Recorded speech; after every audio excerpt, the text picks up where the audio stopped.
Bonjour Julien. Bonjour Jean. Pour commencer cette revue de presse, une journée un peu spéciale à la une de Presse Océan hier pour la TAN.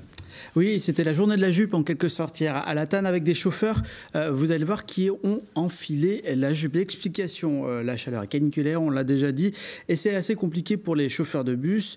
Passer 7 heures dans un bus à 50 degrés, ce n'est pas évident, c'est pas moi qui le dis, ce sont les conducteurs de la CFDT à qui l'on refuse, à qui leur direction refuse de venir en Pentacourse, ce qui était une de leurs demandes, qui est la direction qui estime que ce n'est pas assez habillé. Alors du coup, pour marquer le coup, ils ont décidé de venir en jupe parce que, par ailleurs, on autorise leurs collègues féminines à venir en jupe. Une fois derrière le portillon, on est des hommes-troncs, disent-ils, donc être en Pentacourse, ça pourrait fonctionner.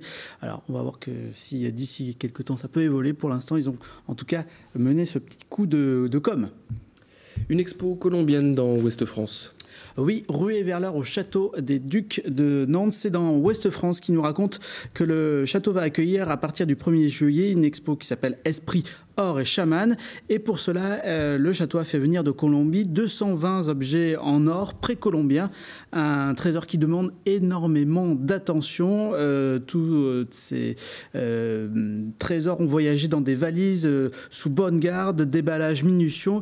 La conservatrice du musée de Bogota a fait le déplacement pour voir si tout fonctionnait comme il faut. C'est extrêmement rare que ces objets sortent de Colombie. Au musée, ils seront installés dans des vitrines spéciales, sécurisées, renforcées durant l'exposition avec un cahier des charges très précis.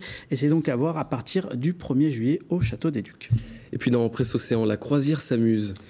La croisière, c'est celle que vont faire Loïc et Patrick. C'est une belle histoire que nous raconte Presse Océan ce matin. Loïc et Patrick, ce sont deux hommes qui, au début des années 70, se sont engagés sur des paquebots, l'un comme groom, l'autre comme timonier.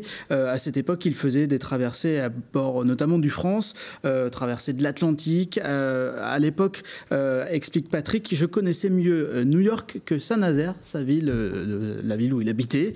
Eh bien, figurez-vous que ces deux hommes vont refaire ce trajet à l'occasion de The Bridge avec la Transat et le Queen Mary 2 qui va faire cette traversée Saint-Nazaire-New York. Ils vont donc embarquer en fin de semaine. Et pour Patrick, ça c'est un peu particulier parce que la dernière fois qu'il a été sur un paquebot, c'était le Costa Concordia qui a coulé. C'était en 2012. Donc voilà, il va peut-être conjurer un peu le sort. C'était l'air dans Presse Océan. Merci Julien. Merci Jean.